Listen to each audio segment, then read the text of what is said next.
Hey everybody, Joe here from the Lions Led by Donkeys podcast. If you enjoy what we do here on the show and you think it's worth your hard-earned money, you can support the show via Patreon. Just a $1 donation gets you access to bonus episodes, our Discord, and regular episodes before everybody else. If you donate at an elevated level, you get even more bonus content.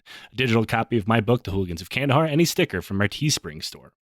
Our show will always be ad-free and is totally supporter-driven. We use that money to pay our bills, buy research materials that make this show possible, and support charities like the Kurdish Red Crescent, the Flint Water Fund, and the Halo Trust.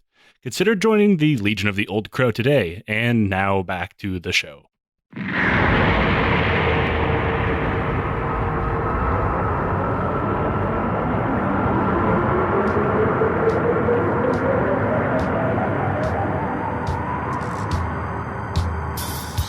Hello, and welcome to yet another episode of the Lions Led by Russo-Japanese War podcast. I'm Joe, and with me today, as always, is Nick. What's up, man? Fuck, we're finally done with the Navy. So good. Yeah, like I said last time, we kind of have to jump back in time again because I'm a hack and bad at outlining podcasts. But there was no real good way to do this. It's like that one scene from The Other Guys where he's talking about, all right, for me to start this story, I got to start from the end, go to the beginning, then briefly go back to the end, and then briefly talk about each character's background. Yeah, I'm the memento of podcasting people, mostly because I didn't want everybody to have to wait until part 4 to hear about the Battle of Tsushima, because that's what they came to the series for. I know what the people want.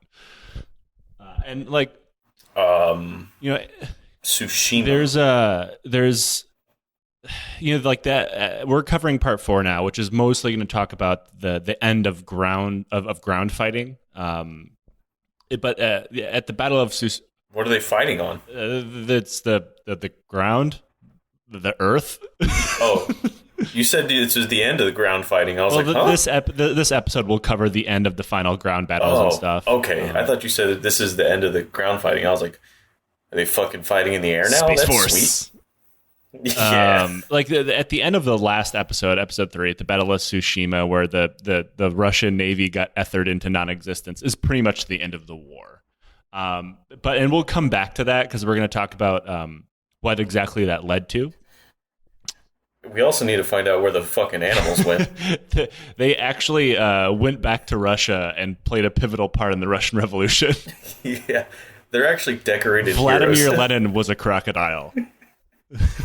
Nobody talks about this. Is crocodile erasure. Now, when we left you last time, the Russian fleet, or at least most of it, was at the bottom of the Pacific Ocean, and the Japanese had all but won the war.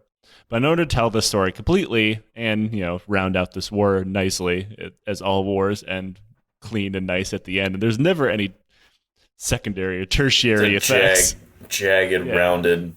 We have to jump back in time again and rejoin the land war. Now, when we left the land war, the Russians had finally been kicked out of Port Arthur because their commander finally realized that the Tsar was dumb and he was fucked. That happened in January of 1905. Meaning Manchuria was gripped by horrible, horrible winters. Now, I don't imagine anybody has a map handy, but if say you open the metaphysical map in your head, or perhaps Google on your phone or something. Manchuria is saddled right next to Siberia. So you can just imagine how terrible these winters are.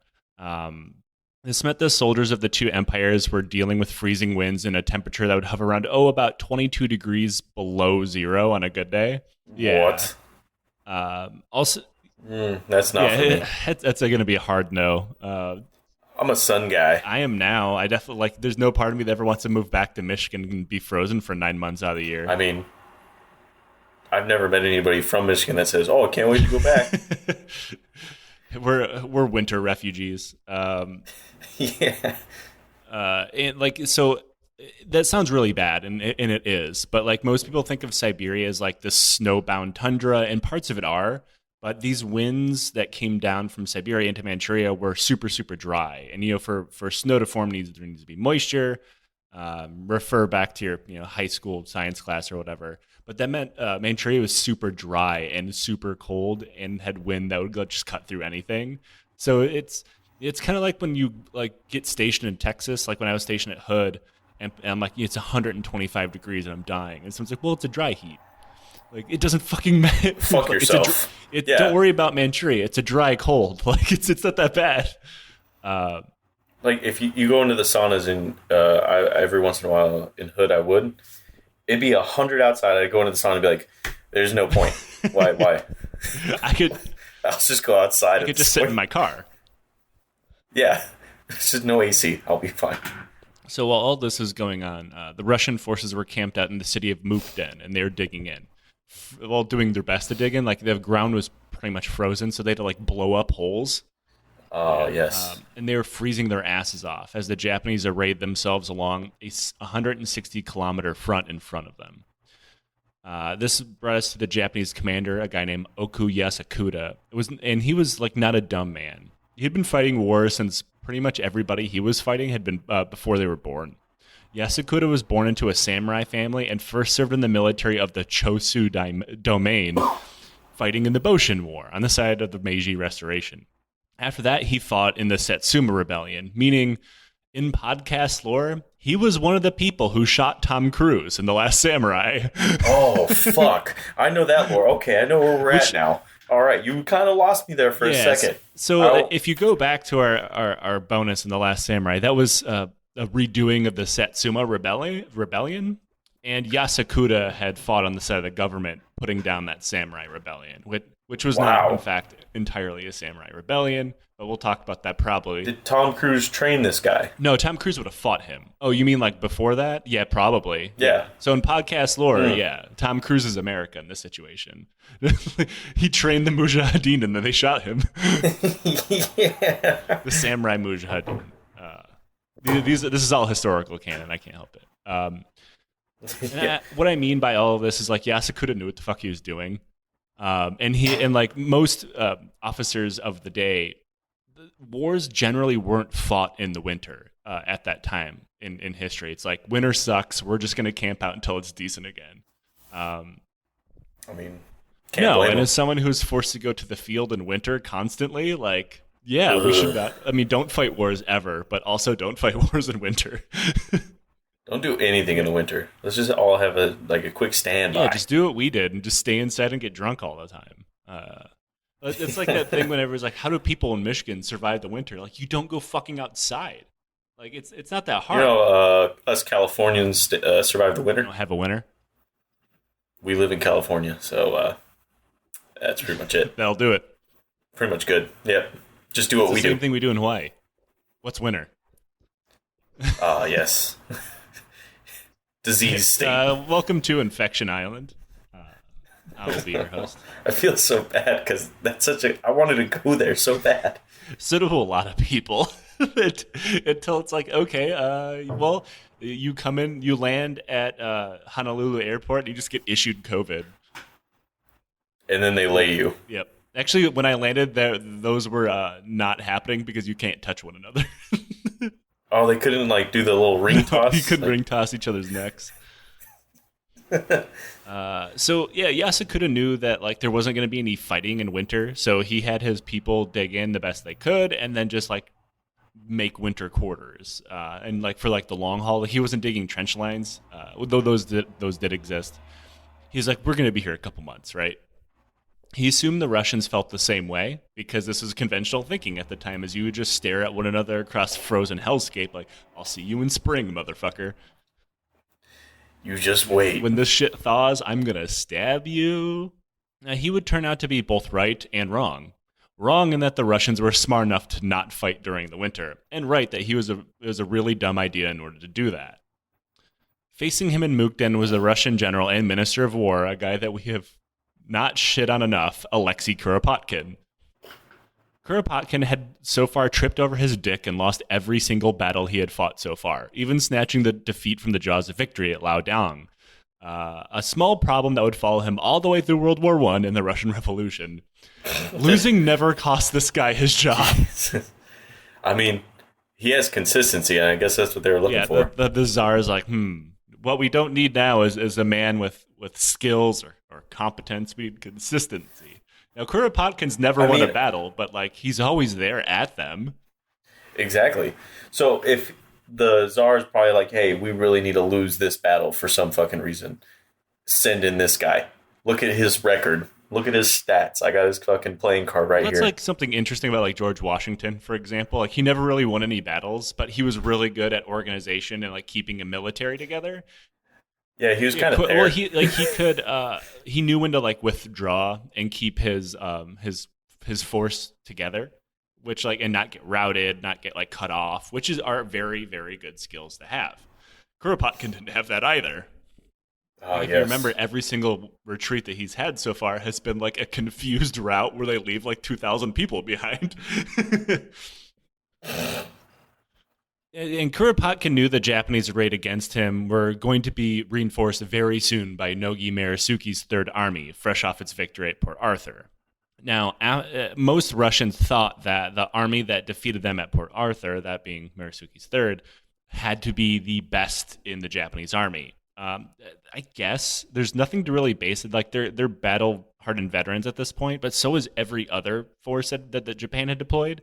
And Right. Murasugi had lost so many people during that battle that there's a good chance that not many people survived it from the start to the end that were still in the army. So, but Kuropatkin was deathly afraid of this army reinforcing those positions, and knew that once they did, there's no way he'd be able to defeat them. Which, spoiler alert, he can't defeat them anyway. But because he's a fucking idiot. He was worried that if Yasukuni was reinforced, that those two armies would then launch an attack against him at Mukden, despite the fact that they had made zero preparations in order to do so in the middle of winter, because why the fuck would they do that? Yeah, it's fucking cold. Furthermore, Kuropatkin was desperate for a real victory because he hadn't had any of them yet. This is because after commanding the Russians to defeat at Liaoyang, he had simply wired the Tsar and told them that they had won. Do you think he every once in a while just go to a random soldier and he's like, all right, look, I need a victory. Rock paper scissors me real quick. Rochambeau me for the But he still commander. fucking loses. It's like when He's like, fuck, and he just walks it's away. like when the Roman emperor went to the Colosseum. He cuts off the fucking people's thumbs, like thumb wrestle me. Like, oh god damn it. Yeah, Um, but he still loses. Like, fuck, what? How? like when he lost at Liaoyang, which is a pretty big loss, he just told the Tsar that he won. And what's amazing is like this is the 1900s, and like telegraphs are a thing. Someone could have very easily just been like, "Dear Tsar, we lost real bad." Like he framed it as like we fought them and then like withdrew in order, and the Japanese were badly lashed during this battle, so they can't possibly continue their advance, which is completely untrue. It was a rout, and they got stomped, and the Japanese immediately assaulted them again. Um, Mm-hmm. and like he also wasn't great at management or logistics or manpower management in any way. Like Is he good at no, anything? he's really not. Other than the fact that he's good at palace Oh, intrigue, which is why he kept his job. Um, oh it's like okay. the Tsar's government is pretty much ran by backstabbing nobles, and he happens to be one of them. Like he got reinforcements after that rout at Liaoyang, and then immediately tossed them into battle at Saho in October of 1904. And like it was really like this battle alone, outside of every other battle we've talked about so far, pretty much underlines how bad he is at commanding. And remember, while all this has happened, not only is he a general, he's the Minister of War. So like for people who aren't sure what that means, he is the Secretary of Defense of the Russian Empire. He's in charge. In Yeah, charge. he's in charge of literally everything, and he sucks. Like so, at the Battle of Saho, he thought his officers under him were incredibly incompetent. Which, I mean, to be fair, probably a little correct on that. But he was worried that they wouldn't simply be able to pass down orders, like through a chain of command, which he's on the top of. So instead of doing that, he simply wrote and issued written orders to everyone, every single officer in the battle. And this is a battle of tens of thousands of people. So you can imagine how many thousands of officers that includes. So when the battle started and people began to die very quickly, because you've been listening to this series for almost 4 hours at this point, that happens a lot. It was only a matter of time before one of those written orders fell into the hands of the Japanese because they found Right. the body of a dead Russian officer. that meant that they gave up all of Kuropatkin's plan. This led to a rout which caused 41,000 casualties and retreating into the city of Mukden where he was currently sitting. So like that perfectly encapsulates how bad he is at his job. Now he was a lot of dudes. I mean, 41,000 people is kind of like a drop in the bucket in this war, and like, sorry, I'm still seeing it from my mind. As someone who like we were both people who definitely would have died on day one in this battle, or day one. I would have died on deployment, like pre-deployment. I mean, statistically, we probably both would from like cholera or whatever. But like, it's incredible that like all this keeps happening and nobody's like Kuropatkin's never replaced. He's just like what he does is he never takes any accountability for anything, and he's kind of allowed to do that as Minister of War and leading the battles. He can just fire everyone he doesn't like because he's also like he's not only the overall commander, he's also their boss. So like, and he doesn't have one because the Tsar's a fucking idiot. He's 1,000 miles away. Now, the Trans-Siberian Railroad had finally been finished, and Kuropatkin was due to get reinforcements from it. And so he wanted to attack Yasukuni, the Japanese position across the way, before he was reinforced. The problem was with that is he thought more eyes on the situation and word would leak back to the Tsar about how badly he's managing everything. Like, the one thing Kuropatkin seemed to be good at is limiting the amount of shit talking people were able to do behind his back. Like, most people were afraid of like telling the Tsar, like, holy shit, this guy is mismanaging the shit out of this war. This guy is covering his bases. Yeah, he did everything but actually win. Like, he's like, oh no, what if I completely botched the progress of this entire war? Well, there's the map of the whole fucking like battlefield, and just over it is a map of all his people talking shit, and he's just like, all right, if I cut this guy off here, I could. Yeah, he's just good at strategy for fucking not getting talked shit on. That's how you survive in the palace. Like, that's what it seems like. Like, the cream is not rising to the top here. Just the most backstabbing motherfucker rose to the top. Like, it wasn't his skill. The fucking battlefield map is the rug. It's that scene from Always Sunny where he has the thread map, but it's just people leaking shit to the Tsar. Yeah. So I cut this off here, but it came from an undisclosed location here. But like any good officer, he's able to pass accountability off to the blame should something fail. And that's what comes to this battle that he launches against, or this raid he launches against Yasukuni. Because remember, I've said this a couple of times, he's the Minister of War. And he knew he needed to launch this plan before his reinforcements got there and before the Japanese reinforcements got there. So you would think as the commanding general and the Minister of War, he would make that plan himself, right?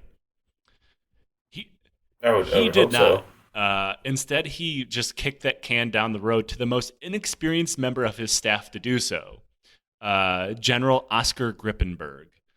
I thought it'd be like a grizzly bear or something. It's a chameleon. It's like a Russian bear. It's one of the chameleons that survive. Yeah, one of the fucking chameleons. Now just licking the map. Oh, I never thought of that. Chameleons and like his second in command, his aide de camp is one of the snakes. But could you imagine a chameleon in Russian uniform? How many awards that thing would have? That'd be adorable. That's a new podcast mascot. Now, Grippenberg had just arrived in the war zone just a few months ago, and he had never been a general before. Like, this is his first deployment as a general, as a commanding as a general. Like, he's not new to war. He had previously fought on various other smaller levels and command at various other smaller levels, like in the Russo-Turkish War and the Crimean War. So, like, he's not new to war, but he's like, I shouldn't be making the overall plan for this because he wasn't really entirely aware of the realities of the war quite yet. And he was working directly under the Minister of War, so he assumed that like the Minister of War would be doing his job. Oh, yes. But I mean, even though this is his first time being an overall commanding general, didn't mean he was a fucking idiot. Unlike Kuropatkin, he thought launching an offensive in the middle of winter, like Yasukuni, was very, very stupid, and he shouldn't do it. Furthermore, the Russian soldiers that he reviewed were not in great shape. They had been beaten multiple times, and they had virtually no morale left to lose. But also their supply situation was awful. There was not enough.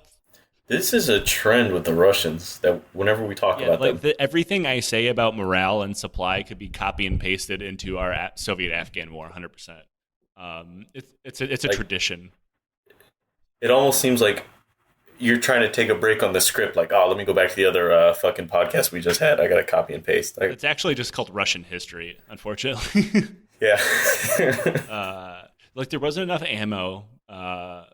There wasn't enough food, there wasn't enough water, and there wasn't enough medical supplies.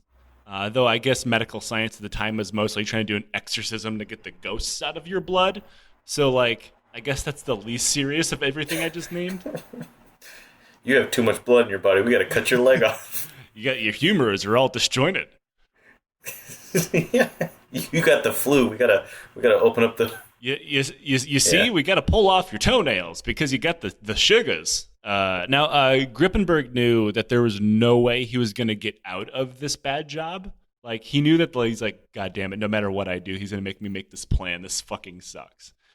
So he agreed to make this operation as long as all three Russian armies that were encamped in Mukden would take part and help coordinate. They said they would, and it was... You have to ask? Also, like, exactly, right? And he's making this plan directly for the guy who's supposed to be their boss. So it's like, just tell him to fucking do it. You're literally the minister of war. That makes no sense. Like, hold on. Let me make sure they're good. Let me go over to this army committee, like, what's in it for me? Like, I don't know, the fucking war, maybe? Your life? I don't know. Either way, you're going to die. Like, I don't know. You could either refuse. And it was decided that these elements would work together and launch their attack against the Japanese left flank. Now, one of the keys of this battle was surprise. He knew that the Japanese wouldn't see an attack coming because only a total idiot attacks someone during the dead of a Siberian winter, right? And to be fair, he was mostly right. That was until he forwarded the plans to St. Petersburg for approval from the Tsar, which immediately, because like there's no secrets within the Tsar's inner circle. Everything immediately bleeds out to other people. This ended up with a loudmouth within the Tsar's court openly talking about the planned attack to a reporter from a French newspaper. That reporter did what reporters do and published it, leading to the Japanese to find out about the attack before it happened. Worse still, the Russian commanders in Mukden had no idea about their plans having been leaked to the press because they did not receive any French newspapers to the front, and their intelligence agency was completely stupid. So they just went ahead with their original plan. Don't worry, we got them by the balls. The Russians were so bad at this that their incompetence actually helped them a little bit. The Japanese really didn't prepare, because they thought that the leak was so dumb it had to be part of a plan to lure them out of position. Because who's dumb enough to leak their entire battle plan to the fucking media weeks before it happens? And then it pans over to the Russian side. Us! It's us! We did that! The Japanese knew the Russians might just be that dumb when they saw Grippenberg openly redeploy a large amount of troops over to the left flank. So, like, at that point, Yasuku's like, oh, they're that stupid. Okay, we're still doing this. Yeah, these fuckers are dumb.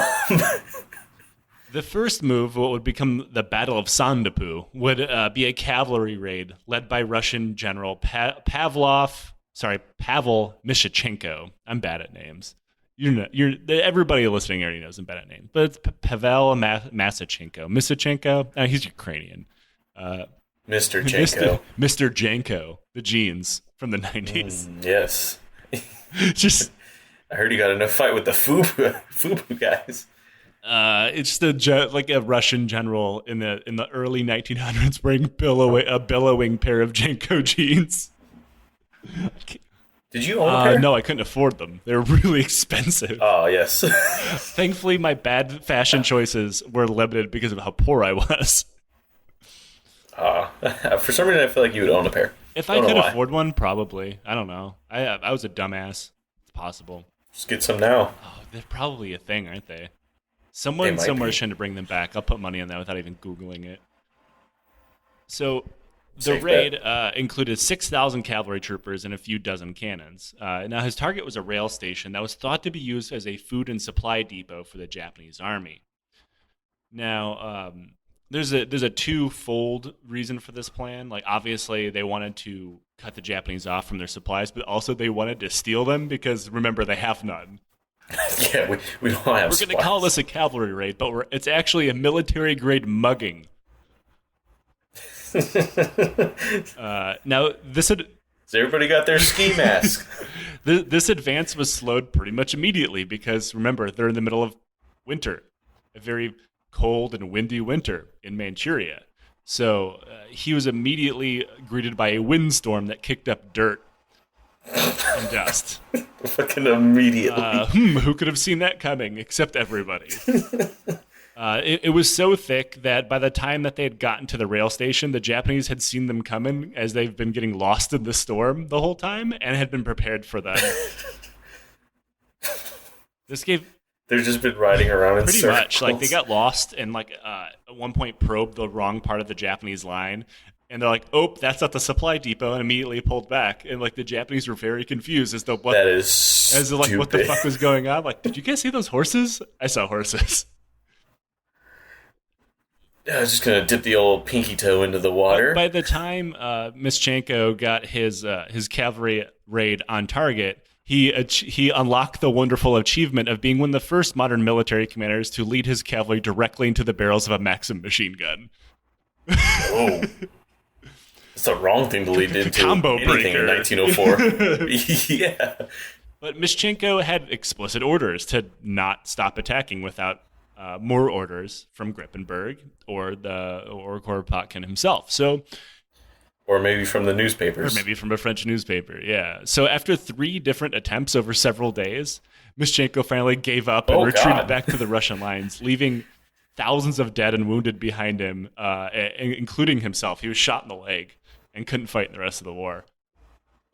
Also, they did some damage to the supply depot, but it was repaired in literally like an hour by the Japanese. They did nothing. They accomplished absolutely nothing. Like, if piece of 2x4 fell from the sea, don't worry, we got it. It's like no a stray bullet just like hits a light bulb or something. Like, oh, we gotta change out the light. Somebody get a potato. Unless the part of his plan was to, well, they have more machine gun bullets than us, so if we just charge their machine gun, they'll have to use them. They'll run out eventually. It's the Zap Brannigan of military history. I say that in video games whenever a dude's holding a position for really long. I'm like, look, he's got to run out of ammo at some time. He's got to reload soon. Congratulations on your commission into the Staff Officer Corps of the Imperial Russian Army, Nick. Yeah. So the next day, on 19th of January, Grippenberg launched his assault against the Japanese left flank. But before he could do that, you remember how he was supposed to get all 3 armies to coordinate and help? Yeah, he was supposed to ask. So right before that happened, Kuropatkin probably got an idea that this attack wouldn't work, but didn't call off the attack. He just restricted the troops under Grippenberg's command to just 3 divisions. Despite the fact that he had made the plan and Kuropatkin and the Tsar had approved the plan, requiring the entire Second Manchurian army to take part. Grippenberg sighed, realized that he didn't have any choice, and continued his attack anyway, directly into the same kind of weather that had fucked over Mischenko. Now, you think they actually have a weather report guy that's just kind of ass at it, and he's just like, yeah, it's going to be clear today. You guys are good. Clear chance of rain. I don't know. Sir, it is negative 22 degrees outside. Oh, I'm sorry. Are you the weather guy? Yeah.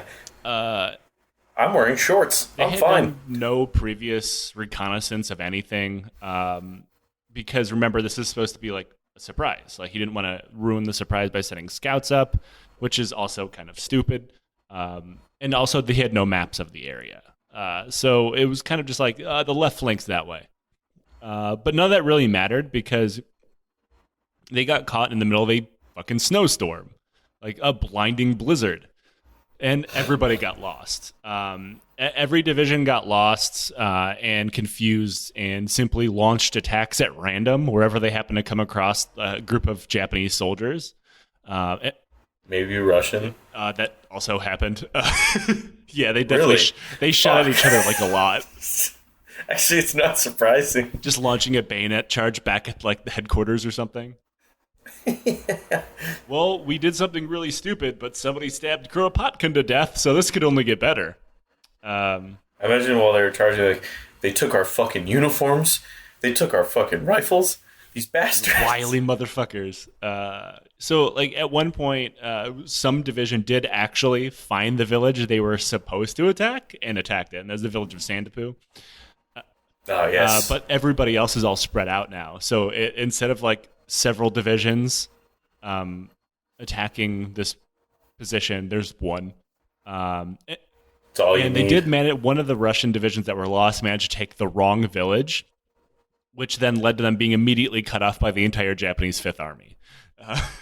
Oh, fuck. Surrounded and under attack, they begged Grippenberg for relief, but instead of relieving them, Grippenberg simply ordered his soldiers to rest. Fuck. Well, they're goners. He then sent word to Kuropatkin that he had taken Sandapu, and what has to be the first time ever I've seen a general officer give a fuck it. Like he, you know, like we joke like the give a fuck broke. Like this is the first time I've ever seen a general officer's like give a fuck break in the middle of a battle. And like while this is happening, his one division cut off, one division not have taken the city or the village that he said that they had taken, like they're on the outskirts. And then one division just went back to the Russian line. They got just tired? said, fuck it. I don't know. Like yeah, I'm out of here. It's cold. This war stuff sucks. Yeah. By the next day, the blizzard had cleared, and it became obvious to everyone that the Russians did not control the village that they said they controlled. In fact, they controlled a completely different one, which was then surrounded by the Japanese.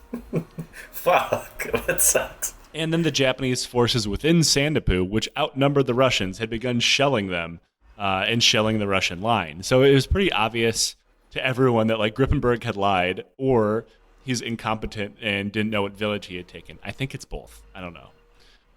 Now, at this point, Grippenberg realized what was going on and wanted to continue the offensive, despite not actually knowing where all of his soldiers were, and the fact that he had lost an entire division to spontaneous retreating back to the main line. Now, at this point, even Kuropatkin knew that this was fucking stupid, and they began to argue over the details via runner, which is kind of hilarious. They were sending... I feel so bad for that runner. Like a runner would send orders back and forth, and like Kuropatkin would give like scream at him to write them all down, then take the letter back, leading to like Grippenberg to do the same thing. And then the runner's like, "Come on, man, I've ran 2 marathons today." God, and the running's for the devil. Yeah. Like just anybody who enjoys running, I'll just trust reading you. the accounts of people who were runners like back in war makes my knees hurt. Ooh. And while they were arguing over the details, a general named Georgy Stackelberg said fuck it and just launched his own assault on Sandapu with only the forces around him. They're like, fuck it, you guys come with me.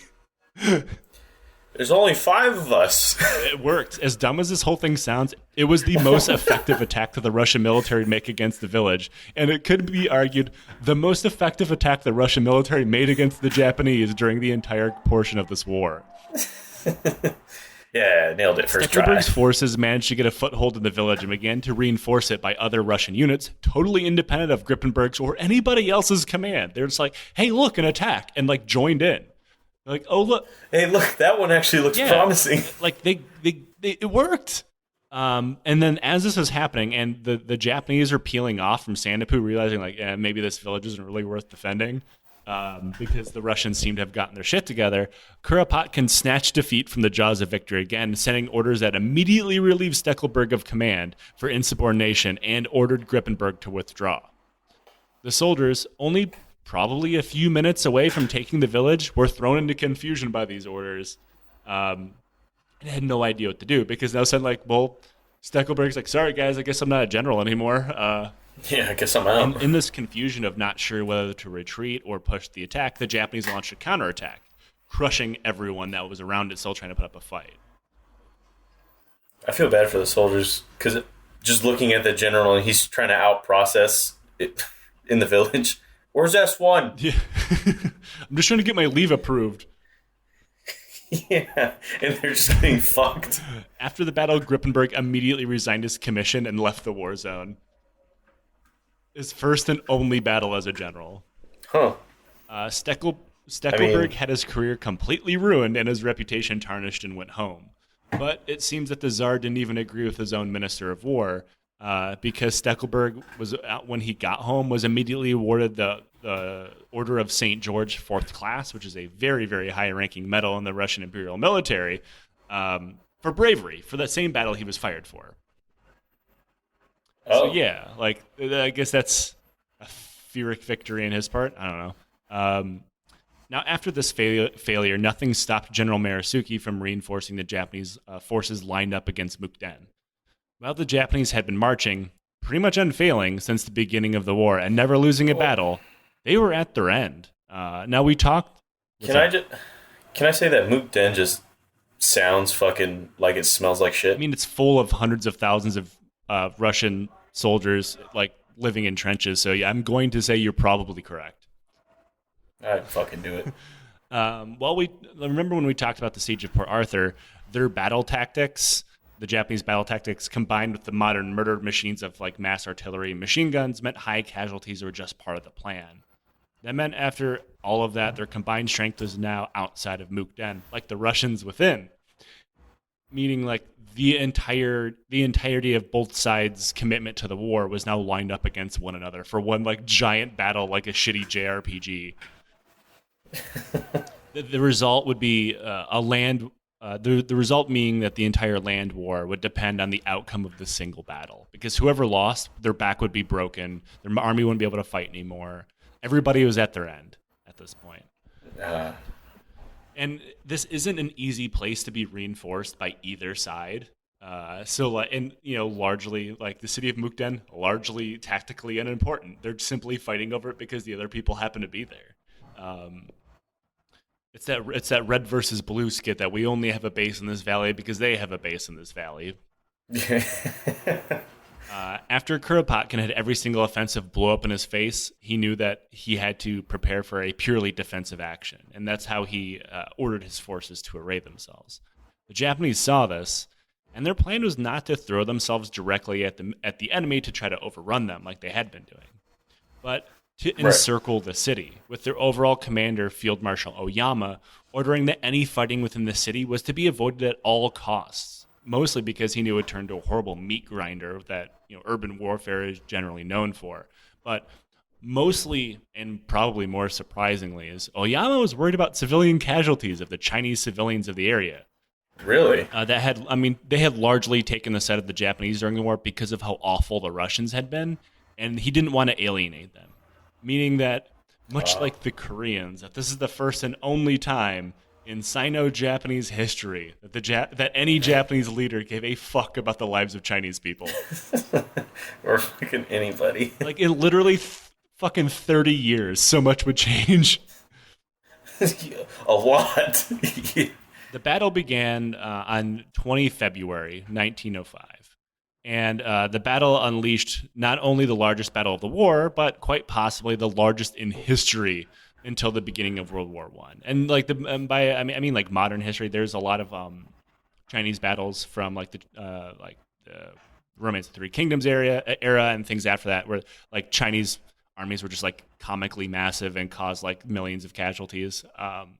But in modern history, this was one of the largest all the way up until probably the Battle of Frontiers or other battles of World War I. Like tens of millions of rounds would be fired, hundreds of thousands of artillery shells would be fired over the next 10 days, and almost 1 million men attempted to kill one another over a country that was neither of theirs. Huh.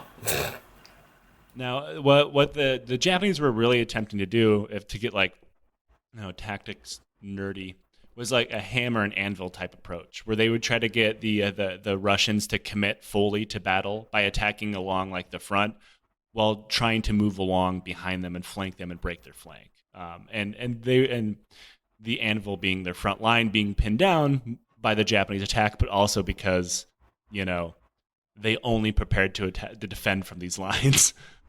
This is not a modular design by any means. And it was kind of working.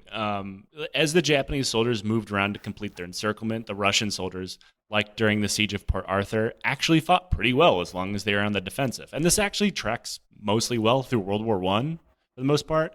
And even Napoleon's invasion of Russia, that as long as the Russians weren't forced to maneuver, they did fine. Like, Right. because their officers were so bad, they couldn't command them on the move. The Japanese were mowed down by machine gun and rifle fire, though the Russian artillery largely failed completely. The reason for this was that the Russians rushed out a new kind of artillery for this battle, and like it was put in Mukden, and it came in with some new reinforcements. The problem was that nobody had trained anybody on the use of these guns in their new sighting, so like nobody could fire them accurately. Their artillery support was technically there, but it was wildly inaccurate and off target, while the Japanese artillery clearly outdueled them and just devastated them almost entirely. Fuck. As the Russians held, Kuropatkin received word that the Japanese Third Army, under our boy Marisuke, was moving west around the city. Now, if you remember from the last battle, Kuropatkin kind of thought as Marisuke and his Third Army is like the boogeyman of the Japanese army, and they like were to be feared for reasons I still don't completely understand, other than the fact he just keeps losing to them. So, like, if I keep losing to them, that must mean that they're the elite of the Japanese army. It can't possibly be because I suck. Definitely that. Also, he's lost to other armies as well. That. So, like, you know, he just lost to Yasukuni, but he didn't internalize that one as deeply. Yeah, maybe there's something to this guy. I'm starting to think Kuropatkin, not great at his job, Nick. I don't think he's that great at it. That's what I've been thinking throughout this whole series. I think it's instead of developing like a healthy respect for an enemy commander that, you know, took Port Arthur, like it developed into a fear. Because when he heard that the Third Army was maneuvering around him, he decided that nobody could counter this threat except him, despite the fact that his troops were... It's like a bad movie. Yeah, like... He's mine. Right where I want him, despite the fact that his troops were already committed to battle somewhere else. And there was already troops stationed on the west side to meet him. So when Kuropatkin gave his orders for the 3rd Manchurian Army under his direct command to shift west, the order was lost in the chaos of battle. Because remember, they're still fighting. Some units moved while others didn't. Still others heard that they should pull back into the city and prepare to defend in depth. And like... Nobody had any, like, because remember, there's no chain of command here. Which goes back to Bel Saho, where like he had to write everything down on paper, which still didn't work. He still lost. So immediate chaos. In the end, attempting to shift his armies over to the west ever so slightly caused him to fall, like caused his army to fall apart completely.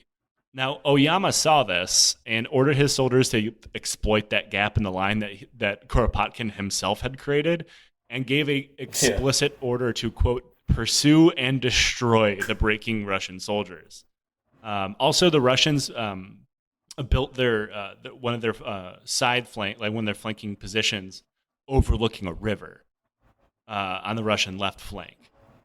The idea being like, well, you can't cross a river. The river had frozen solid because it's winter. So, like, they just crossed it. Like, it's that simple. No need to swim. I'll just walk. Yeah, like, I can just... at that point, it had been frozen so solid, it might as well have been dirt. But the left flank collapsed completely pretty quickly after that.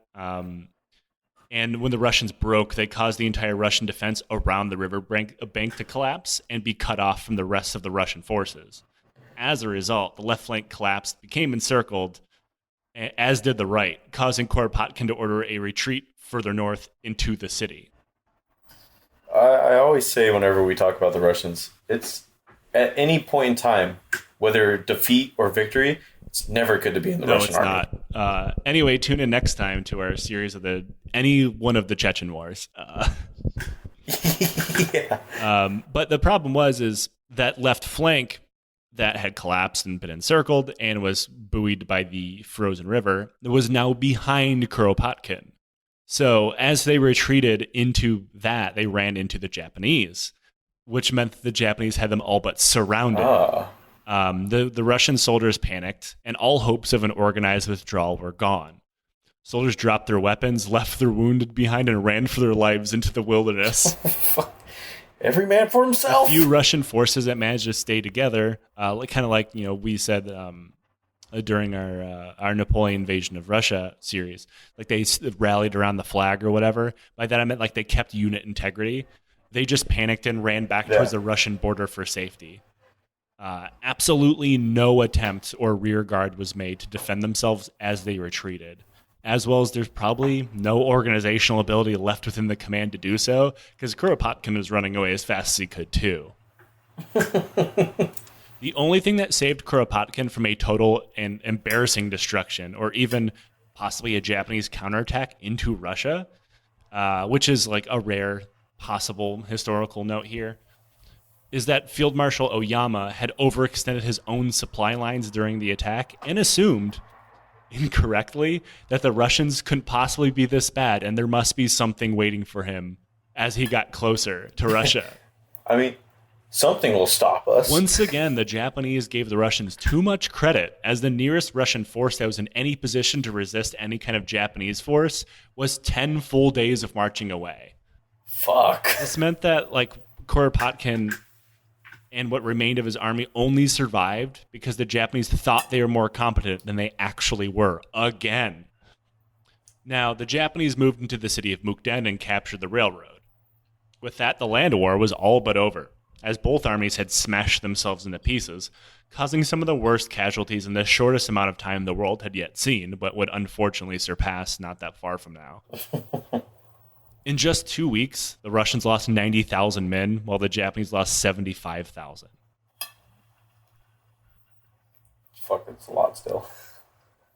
In case the subordinate commanders of this battle on the Russian side, Alexander Samsonov and Paul von Rickenkampf, had not done enough battle damage to the prestige of the Tsarist militaries, they wouldn't lose their job.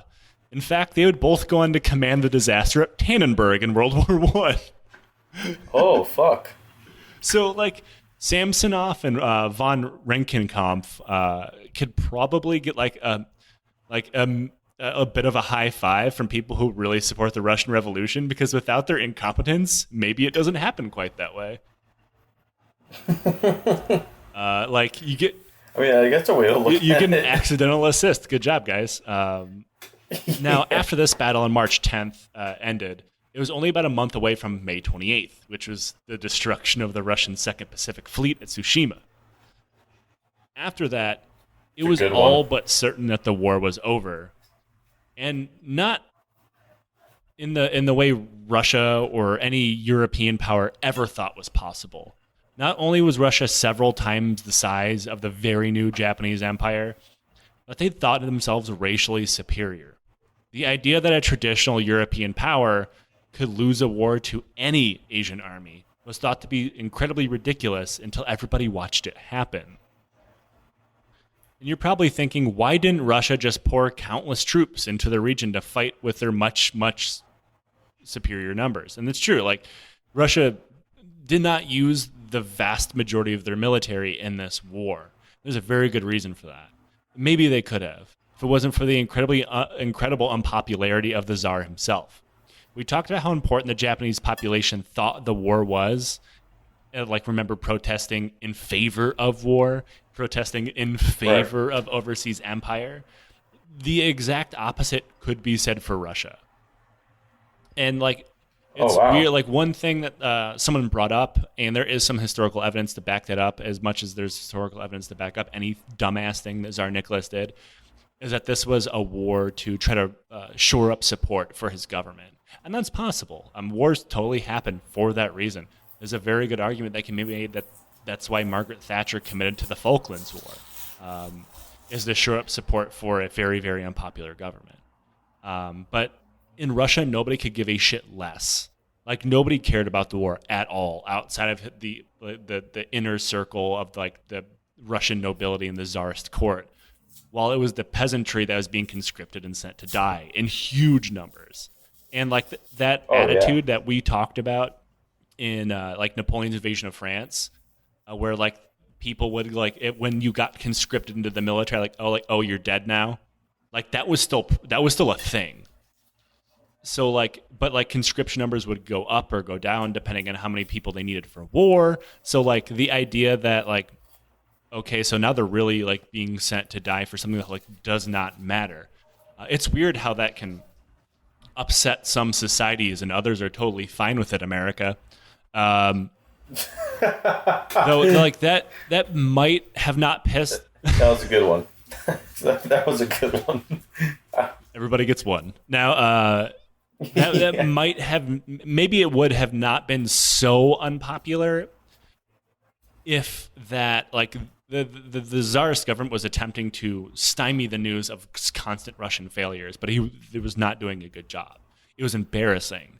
And you know, when you're an autocrat or you know a king or whatever you want to fucking call yourself, an authoritarian, and like An autocrat. if you're one of those people and like you're supposed to be a strong man, right? You're supposed to like you rule by being the strongest person you can be, and that's why all these people array themselves with military medals despite never serving in the military like Tsar Nicholas has, or they surround themselves with the military to make themselves look good. But and this is something that people have pointed Right. out, like after the Soviet-Afghan wars, like the invincibility of the Red Army was destroyed because it was embarrassed, and that was the one thing that like tied everything together. And that was like the czarist army looked awful. So people are like, well, if he doesn't have that and they're that bad, what does he have? And like if you combine that with all of the other problems that were still in Russia before the war started, like the imperial government being horribly corrupt, the economy in free fall, like they were pretty much completely supported by like German debt, not to mention violent oppression, which is the only way that the Tsar kept people in line. All this combined together into violent insurrections in the revolution of 1905 that began in January and only got worse at the defeats of Tsushima, Mukden, and others. So the idea of like, after the defeat at Mukden, like, okay, now I need to like turn the tap, like I need to open the faucet all the way up for the Imperial Army. But oh shit, now we have all these revolutions at home. I need the army at home. Yeah. So obviously sending more troops away to war was a no-go, as he needed to shore up his defenses at home to stop him and his family from getting shot in a bayoneted to death in the back room by revolutionaries that would happen in a few years anyway. The Tsar knew he had to end the war and bring soldiers home, because the only thing that ever does that is civil disobedience and insurrection. Weird. Japan had clearly won the war, and they really were all about this new empire. But the problem was the stress of fighting their first true peer-on-peer war had severely strained their economy, and they became over-reliant on foreign debt from the US and the UK. Furthermore, their supply lines had all been pretty much tapped out. Like, fighting a war overseas is really fucking hard. All And the remember, time. like, all the rapid revolution that that Japan went through militarily in order to get to this point. Like, this is all only a couple Yeah. decades removed from one another. They'd won, but they also need to end the war and get their shit together. Both sides accepted President Teddy Roosevelt's offer to mediate the negotiations in New Hampshire and Maine, of all places. Weird. Like, I don't know why I find that part weird, but it's like, yes, come hang out and fucking, I don't know. I can't even think of a town in New Hampshire, but like, Let's hang out in Cincinnati, Ohio. Like what? so that Why? way everybody can come together and have Skyline Chili or something. No, I don't think that's insane. I don't know.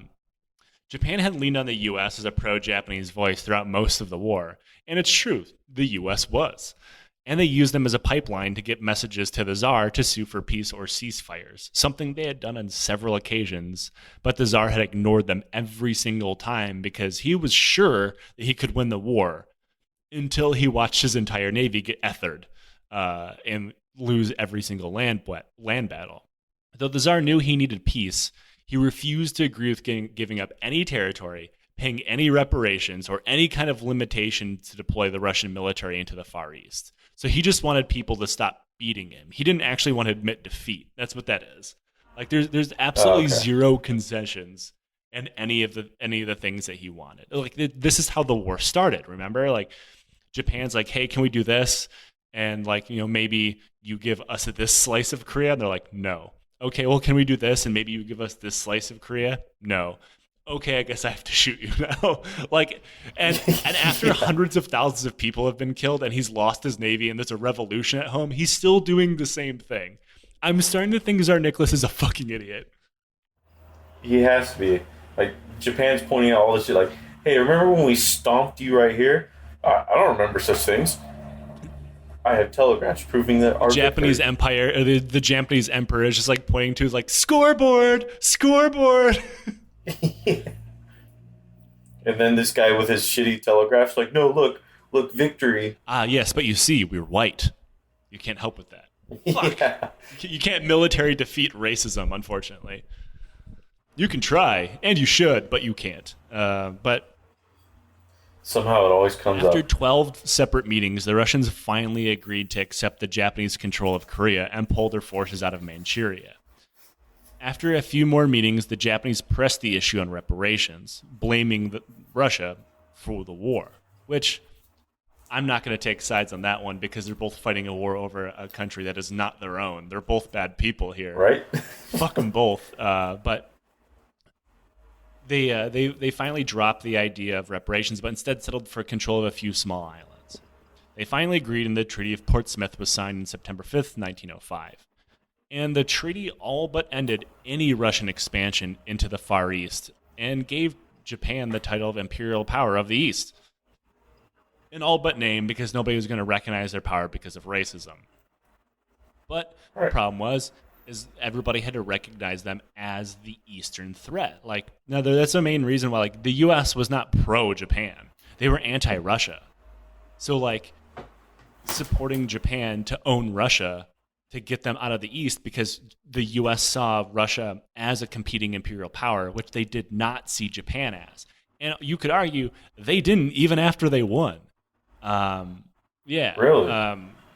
But the people of Japan is a group of people that I did not think would be unhappy about winning this war, but they were. This led to this Treaty of Portsmouth led to huge amounts of riots because the Japanese thought that they didn't get enough, which, I mean, you could argue that they didn't. Normally, when you absolutely destroy an imperial power like that, you take some good things. They didn't really get a whole lot. But the Japanese people rioted, leading to the deaths of 17 people and the collapse of the government. Like, the prime minister had to resign. Holy this shit. Also is considered what is known as in Japan as the era of popular violence. Because Japan is really good at naming stuff. It's a time when Japan was routinely rocked by violent riots over things like inflation, labor disputes, and the cost of rice. Like, it was like, well, we have a problem with the government, time to burn shit down. Thankfully, that never happened again, right? No, not at all. Though this treaty would eventually lead to several things. Japan was now a world power. That much could not be argued, though the West would argue that. And when Japan threw their lot in with the Allies during World War I, they would once again be fucked over when it all came down because of racism. But more importantly, their expansionist ideas would not slow down. Why would they? They had nothing standing in their way in the East now. Russia isn't a threat anymore. We already destroyed them. And then they got wrecked by revolution. So, like, now they're even less of a threat. The treaty led directly to the annexation of Korea in 1910 and the various terrible crimes that would occur there, and while the international community did nothing. Indirectly, their victory in this war would lead their expansionism into direct conflict with the same country that helped them negotiate peace, the U.S. Without Russian competition in the region, the Japanese could expand their grasp over China and Southeast Asia, eventually leading to the Second Sino-Japanese War and World War II. This expansionism would eventually end in nuclear hellfire in 1945. Oh. There's a direct line from Japan winning this war to us nuking Japan. It sounds like it. It sounds like these puzzles are falling in pieces What it together. pretty much comes down to is, like, if they had lost, they would have to reevaluate their expansionism policy. Not to mention, like, in the game of imperialism, whoever's winning and, like, whoever's the biggest kid on your block gets to dominate the others. I don't think Russia was ever going to win this war, and winning the war certainly wouldn't have stopped the Russian Revolution from happening. But hypothetically, when the Soviet Union took over, they would have still been the big kid on the block in the East, and it would have checked Japan. And I'm not saying it's a good thing. I'm just saying it would have significantly altered Japan's history. Right. I wonder how that would have turned out. I think I don't like to play what ifs with history, but like I think Japan still fights in World War I on our side, and I think without Japan coming, because the main reason Japan came in direct conflict with the United States was over the Second Sino-Japanese War, because we were actually upset with what they were doing in China and threatened to stop giving them oil. Japan has no oil of their own. Their entire war effort was based on imports from the United States for the most part.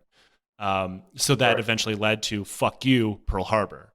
To yada yada yada my way through all sorts of horrible history, but it's hard to see how Japan attempts to dominate China if they get checked by Russia, because there's a good chance after that Russia dominates China, and Chinese history looks much different as well. So who knows? I think all these world wars still would have happened. It would just been interesting where Japan ended up in all of them.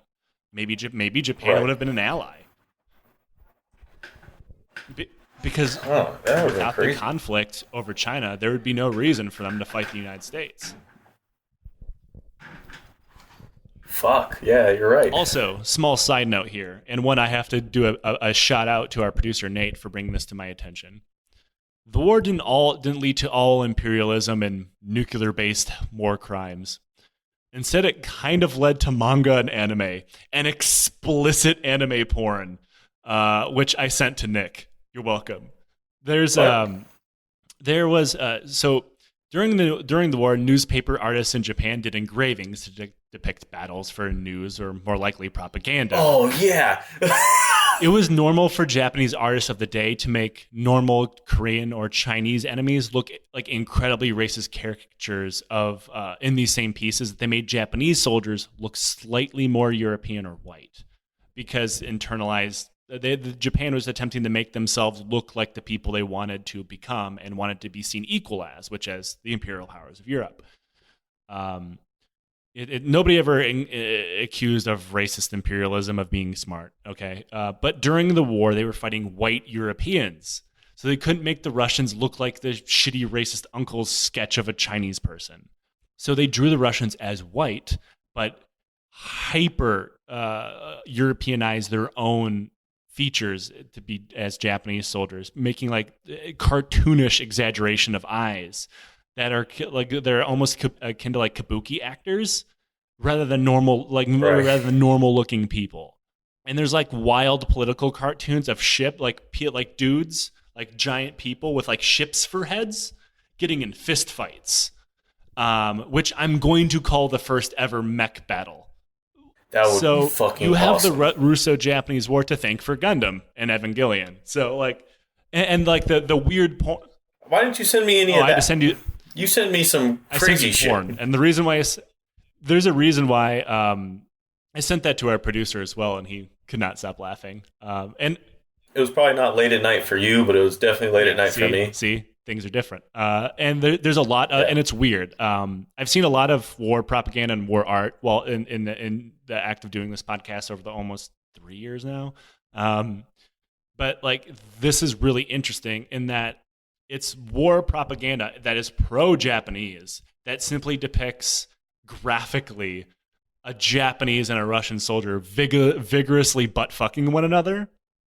Yeah. And it's not like, I'm like, oh, this is like a rape joke. Like, this is gross. But it's not. Like, it was translated into Korean.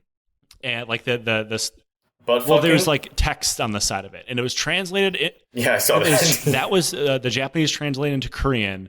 And a fan of the show was a former Korean linguist for the U.S. Navy and translated that to English. And all it pretty much shows is like they're romantically having sex, and it's like, and it's consensual? And it's like from the time of, and it makes absolutely no sense. That's confusing. Yes. It's so bizarre. Huh? I would say I'll post that to the. One of them didn't look willing. I mean, they were both fully clothed, which was weird. There was like one of those drop the pants situations. They were just, through the old underwear hole. It's they're caught in the throes of passion, clearly. So I guess we can close this segment with saying Russia sparked war against Japan, and a long enough timeline it led to the creation of hentai. You're welcome. And it's now my wallpaper. Nick, we do a thing on the show called Questions from the Legion, and it's back. And there's, for people who are probably wondering where those from on the last 3 hours of the show, we don't do them at the end of every series episode because we have enough stuff we have to cover. So at the end of a series, we cover them, and so we got quite a bit. If you would like to ask a question from the Legion, you could email me, or you could slide a DM into our podcast Twitter. You could go onto the podcast subreddit. You could go into the Discord. I keep forgetting we have a subreddit. I'm still not sure who made that. So this question comes from the Discord. What meal hasn't been made into an MRE that you think would be a good candidate for being turned into one? Oh, fuck. I could tell you one that I would love just to see what they would do. I want to see Mexican street taco Mexican street taco MREs? Ooh, boy. I want to see that. That sounds like a surefire way for disappointment. Yeah, fucking sure. Just like how the pizza slice was one. I haven't seen MREs in quite some time because I have the privilege of being a civilian. So I know they've updated a lot, but fuck, the Mexican street taco one's good. Sushi, fuck it. Just give me food. Just line me up with foodborne illness and kill me, fam. I like just do it. Or just like a microbrew kit in an MRE pack. Oh God. Ooh. So I could imagine with the sushi one, they would just throw the fucking tuna meal kind of in there, like, all right, do it yourself. Yeah, you get the tuna. You get like the Star-Kissed tuna packet, a thing of rice, and like some seaweed. Oh, cool! Lemon pepper sushi. So, Nick, thanks for joining me. Everybody, thank you for joining us on this 4-part series. Yeah, I'm getting tacos now, just so you all know. I'm probably going to get sushi, actually. And until next time, I don't know what a good way to end this one is. Don't create hentai. I don't know. People like hentai. Create hentai. I don't know. Yeah, they do. Fuck it. Make hentai. And we'll see you next time.